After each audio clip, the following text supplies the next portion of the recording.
And now on Nights with Steve Price, the 50 Up Club with Kayley Harris. Well, I got one of those text messages you don't want to get last night. My power bill is up and ready to be paid, and guess what? It's gone up.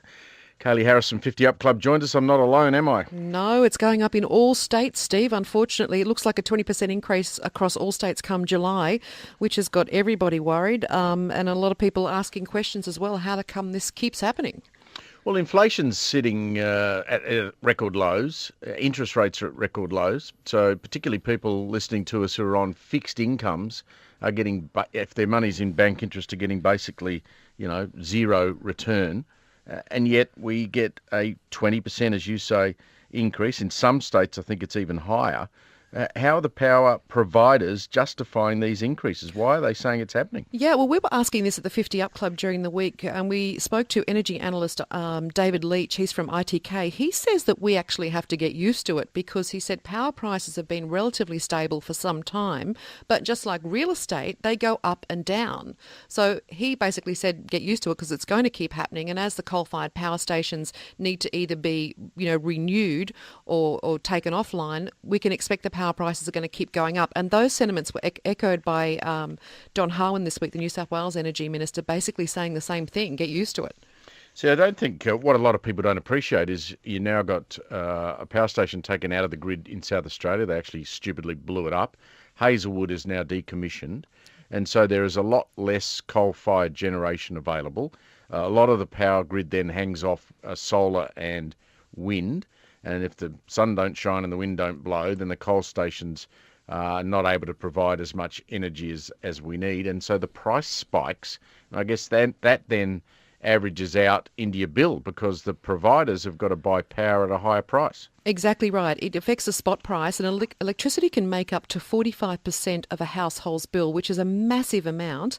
And, industry experts say the way to stop wholesale prices from more increase, including increasing the domestic gas supply and building more coal or gas-fired power stations or extending the lives of existing ones. Now, that's not going to sit too well with the left, who want to see higher renewable targets. I mean, we've got the left side of politics saying they want a 50% renewable target by 2020, the right saying they're happy with 20%. Where will it all end up and how much will end up costing us in a hip pocket? Who knows? We were told when the carbon tax was scrapped by Tony Abbott's government that the power prices would not go up, that we would keep them held at a certain level. That now seems to be ancient history. One of the debates that went on during that period was that, particularly in New South Wales, but also in parts of Queensland and Victoria, energy providers gold-plated the system, spent a lot of money on improving poles and wires and then ultimately on-sold them.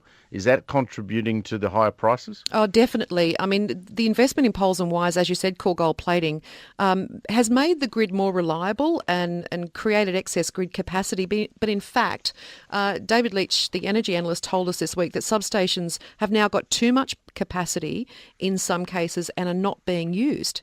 So what's on one hand, you want the price to go up so more people will switch to solar panels, but at what cost? It's all very well to say that to get us to be more efficient, but who can afford solar panels at the current cost? Not many people. No, and the thing for people with energy, I mean, you talk gas as well as electricity, it's those fixed costs. If you've got a fixed income and those costs that float up and down like power, it really can kill your budget for the year. So can a visit to the dentist. They're very expensive. Not many people like going to the dentist. You wrote about this week. Yep. I talked to Dr. Larry Benge on the program on a regular basis. I had 3 crowns done last year. I would have thought the pain in the chair was the main pain, but when you went out to the front desk to pay, that was the main pain. Exactly right. And that's what we looked at with this Dr. Jamie Harris. He's a retired dentist, and he says the 3 things that worry people the most is the time it takes to get the work done, fear and cost, the greatest being cost, or could we say the greatest being the fear of cost? Well, that's the thing. I remember I was absolutely gobsmacked how much it actually cost me.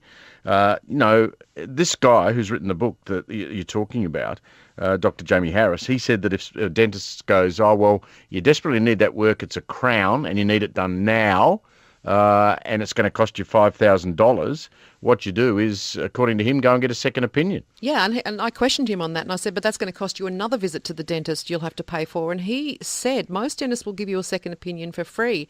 Another interesting tip that he had, if you're a parent of teenagers, I know you've been in this situation, if your teenager needs braces and you're told it's going to cost, say $7,000, go to your kid's school with a bunch of other parents who are probably in the same situation. You might have half a dozen other kids, and go to the orthodontist and say, we'll bring you 6 kids that need braces, but you've got to charge us $5,000 each.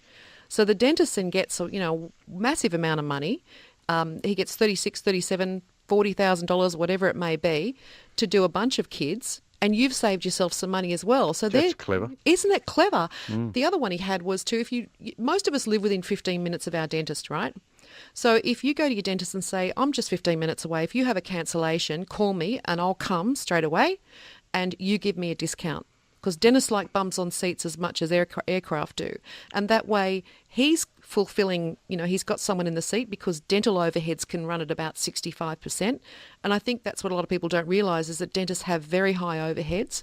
And if you can just, circumvent the system and come out of the box ideas of how you can actually save the dentist some time as well as saving you some money. It's really counterintuitive because people don't think like that. No. I would never have thought of that. I mean, I had to have something quickly done one day and they squeezed me in. But you're quite right. I mean, if you make it easier for them, they will give you a discount. Exactly right. And there are payment plans out there that, you hear some of the ads on the radio, and for big payment plans for things like all on fours and those sorts of products. But you can get dental plans for as little as $15 to $20 a week, and it's just a matter of asking the dentist the question. There are providers out there that can do that for you. The other thing is to go to your health fund before you actually pay for the work, because the health fund isn't allowed to approach you. But if you approach them first and say, I need this work done, can you give me a list of providers in my area and what they charge for the particular item number, they will do that, and they may well give you a dentist in your area who doesn't charge a gap, or who charges very little gap and has a relationship with your health fund. And rather than just blindly listen to what you're told by the dentist, ask some questions. Well, that's really clever. He's written this book, first of its type in the world. It's on the New York Times bestseller list already. What's it called? It's called 100 Ways to Save on Dental.